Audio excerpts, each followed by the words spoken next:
videos, so we thought it would be nice to make some fresh naan. There are lots of different recipes for naan. If you're struggling with yeast, you can have make naan without yeast. This recipe does call for yeast, so it takes a little bit longer, but as we have the time, I thought it would be nice to do. So Finn has measured out 125 millilitres of warm water to help activate our yeast. Half a cup is 125 millilitres. He's now going to pour the sugar, which is going to act as the food to activate. You can just pour it straight in, the whole thing, and give it a stir. So to activate our dry yeast, we've added the warmth, which has come from the water, the moisture from the water, and then the food, which is the sugar. Okay, we've got to just be a little bit careful. You don't want it to sort of rush up the sides too much because we want to keep all that yeast in there. And all you're going to do now is going to leave this to stand for a good 5 minutes so that it can bloom. And what that means is that it starts to froth up at the top of your jug. And that means that your yeast is activated. So it's starting to produce carbon dioxide, which is what gives our bread and our baked goods the air or the gas to create the rise, the lift. Obviously, by adding the liquid to our flour, that activates the gluten, which is what makes it nice and stretchy, and that then helps form the structure of your bread, or in this case, naan breads. So we're going to leave that, and then what we're going to do is Finn's going to make a well in the centre. So with this back, we'll just use the back of this spoon for now. I'm going to get you, just make a little well in the centre. I'm going to get you another spoon.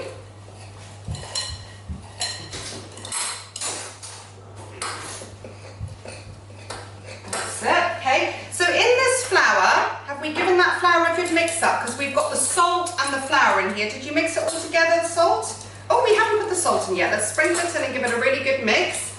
So we've got half a teaspoon of salt there. Mix it all together. It's probably going to be easier with this one here. Okay, that's it. Careful, not too vigorously. Not too vigorously, that's it. Okay, and then, let me just see a second. And then we're going to make a little well in the centre there, like that. Okay. And into that, we're going to put 3 tablespoons of yogurt. We're going to use our measuring spoon. So that is your tablespoon, Finn. So do you remember how we scoop 1? You're going to do 3 of those into the middle. Okay. Really good. That's it. And shake it out a bit. That's it. Okay, there we go, pop that in the middle, give it a shake, that's it, scoop it all out, that's it, 1, okay, 2, more,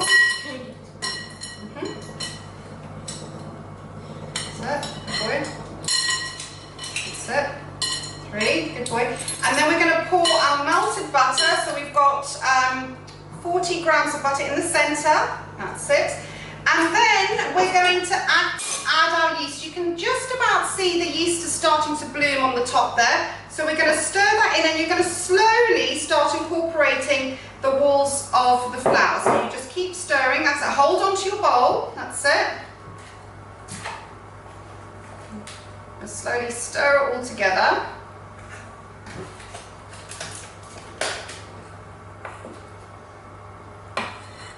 That's it, really get into the centre there. Mix it all up. This smells really nice. Okay. Good boy. Okay, can I have a look now? So that's it. So it's coming together to form a dough. There, you can see. Okay, now we've activated the yeast, but we really want it to develop further. So what we're going to do is we want the gluten to help the bread get more stretchy, or the naan bread. We're going to want to knead it slightly. Okay, so what we're going to do is we're going to use the surface. Just wait a second. So what we're going to do is we're going to add a little bit of flour onto your surface. Just sprinkle it over like that. Now you don't want to put too much flour, because what it does is it'll end up drying out flat your dough if you use too much. Now, Finny, what you need to do is put your hands out for me, flat. That's it. We're just going to sprinkle a little bit of flour on your hands, and then just move your hands a second, clap them together. And what you want to do is we're going to start kneading. So you use a kneading action like this for about 5 minutes, which is basically pushing and pulling your dough, moving it sort of around as you do it. Okay, there's lots of different ways of kneading, but this is the way I tend to do it. So Finn, you're going to have a go, because we're going to stretch out that. Now, strong bread flour basically has more gluten in it, so the stretch in it will develop more. So it's great for bread making and that sort of thing. For normal baking like cupcakes or cakes and that sort of thing, you don't need to have the extra strong flour. Right, okay, let's see your hands. Okay, so rub them together. Now, if you have a look at I'm using the heel of my hand. I'm using the heel of my hand, not my fingers so much, and I'm kind of like pushing and pulling. Push and pull, and push and pull, and push and pull, and rotating it like that. Okay, there we go. Okay. Okay, so if you go, okay, that doesn't, I mean, however you knead it, you're going to be activating the gluten and increasing that stretch. And you want to keep going until it's really nice and elastic and stretchy. Okay, if you use your fingers too much, it'll get stuck in your fingers, which we don't want, but we also don't want to add too much extra flour. So it is good to use the heel of your hand. So let me show you one more time. Okay, so you can actually use the dough to pick up, obviously you're going to have nice clean hands when you start, to pick up your dough off your fingers, and again use your heel of your hand to push and pull like that. Okay. So you can see it needs a little bit longer, because when I pull it like this, and this is not, you can pull it into itself, see how it stretches. Okay, you're going to have another go. Okay, but you can see that's becoming really pliable. It's getting there. Okay, so another 5 minutes or so for you to do that.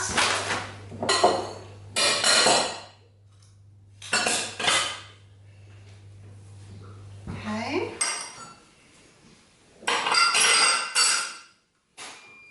And then what we're going to do is we're going to put this into a bowl. We're going to cover it and keep it in a nice warm place. It's a beautifully warm day today, so it shouldn't take long. Normally leave it for about an hour and a half to activate, to really get that yeast producing carbon dioxide, to make it nice and fluffy. And then we'll come back to it. So we're going to leave it for now. That's it. Okay. Well done, good boy. Was that fun? Yeah. Yeah. So if you're making curry, even if you've got curry in the freezer and you're going to have it, it's fun to just make some naan bread to go with it. It really does taste so much better than the bought naan. And you can put nigella seeds in it. You can make some garlic butter and brush it on afterwards, and they don't take long at all to actually cook. So it is a fun thing for all the family to do if they want to do that. Right, so we've had our naan dough has proved for an hour and a half. So we've just left it in a warm place with a tea towel over it.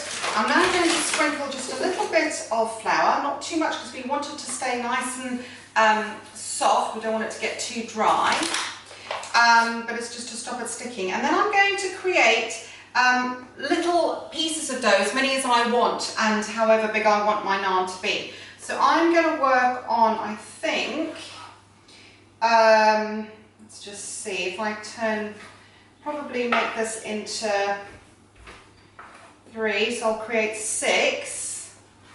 Now, if you're doing little naans, they're easier to handle in your pan. So it might be wise to start with, to go for just smaller ones to start. Right, so then you just roll them out. Now you want them to be roughly 1 centimetre in thickness. You don't have to worry if they don't all look the same, that's absolutely fine. It's homemade and we really don't mind. They're going to taste delicious. There we go, and then I've just sprinkled a few nigella seeds on. If you would like to use nigella seeds, you can. Okay, and I'm just going to leave that to one side. And my second one, I'm going to do the same. So I'm going to do the same with all of them. Okay, just having...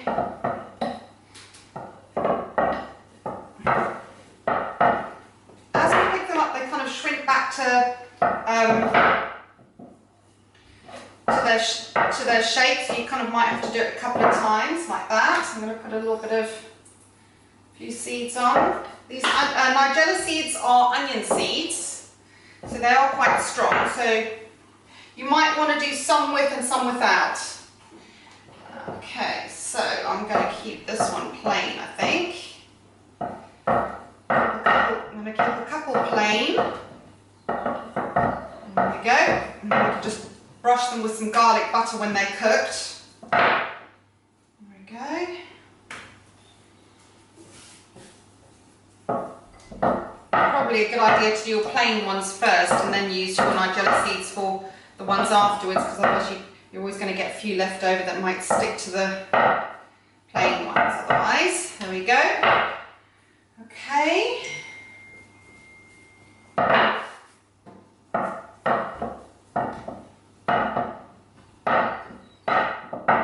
Right, so I'm going to have 3 plain and 3 with nigella seeds.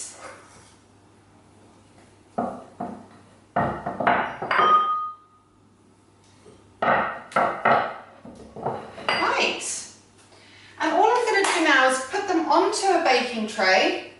I'm going to brush the tops with a little bit of vegetable fat. Get a wok. I'm going to use a wok. You can use a pan, you can use a griddle, you can use what you like. Get it really, really hot. Again, make sure you've got an adult with you. And when you place these, when you put them onto your hot pan or your wok, make sure you're holding the handle. I've said do them relatively small because it's easier to manage. So definitely for your first ones, I'd say do that. And then just lightly brush the other side before you flip them over, and you're looking about 2 minutes each side, 1.5 minutes. So as it starts cooking, you'll see it puff up slightly, and then you flip it over. So we'll go over to the stoves now and give that a go. Okay. Right, so we've got our naan here that have been rolled out. I'm keeping them plain, some of these plain, and some we're going to put some, we've put some nigella seeds on, or some onion seeds. I'm brushing it with a layer of oil, and I'm going to be using my wok, so I'm getting it hot. The gas is on, the handle is to the side. Please be really careful when you do this, if you're doing this at home. Certainly get an adult to help you, and you may need to get them to do this part entirely. Just see how you feel. Right, so I've got one of them here. Now what I'm going to do is I'm going to place it on the bottom. I'm going to flip it over. It's a little bit tricky. You can use just a flat pan, which may be easier for you. I'm going to use this wok because it's a big one. So if you haven't got a nice big one like this at home, then do use a flat, maybe to have a couple of pans on the go. You're only going to be cooking it for a total of about 3 minutes to 5 minutes. Now you can see it's starting to bubble up nicely. Now I actually had this dough proving for a lot longer than 2 hours, like it says in the recipe, and it's a hot day, so you may need to have it proving for longer. You want it to double in size. If it hasn't doubled in size, then you will need to wait a bit longer. So again, this is something that you will do when you've got time. You can leave it to prove for longer than the recommended times, even if it has doubled. So do it well ahead of time if you're going to do these for a dinner. And there are recipes that are just yogurt based rather than having yeast. So you may want to look at those as well. So it doesn't take long for these to cook at all. Okay, I'm going to take these ones out now. You can see the pan is now smoking quite significantly. Okay, with that flour that's gone in there. So it's acting a little bit like the inside of a tandoor, which is where the naans get slapped onto the side of the tandoor ovens. They sort of open the lid of the really hot clay oven and slap them on the side to cook them. So they do cook quickly. Right, so we're going to pop that one down there. And then you can see they're frothing, bubbling up. Okay, and that's the yeast. The carbon dioxide, whoops, that one's had a little bit longer, but that's okay. Okay. On that side, put that over there. And then take that one out. You can brush these with garlic butter if you like. Okay. Some of the year 6 boys in our, 7 to 8 boys made naans in our club, and we added things like turmeric to make them yellow just for a bit of fun. I think someone also added coconut milk rather than using liquid when we did a recipe that was yeast free, and that gave it a nice flavour as well. So you can play around and have fun with these. Okay. Right, I'm going to turn this off. You can see it's smoking. Obviously, I do not have my extractor fan on, otherwise you wouldn't hear a thing. So it's probably getting a bit smoky in here. Okay, not something you want to do. You don't want to set off the smoke alarm, so I highly recommend you put the extraction on. Right, so those last two are just going to finish cooking. And there we have it. We've got our naan breads. There we go. So nice and homemade, ready to serve up with a curry, some dal perhaps that you've made out of one of our recipes. Do please share photos and recipes with us. We'd love to see. You can send them into the Beacon email or Teams. There we go.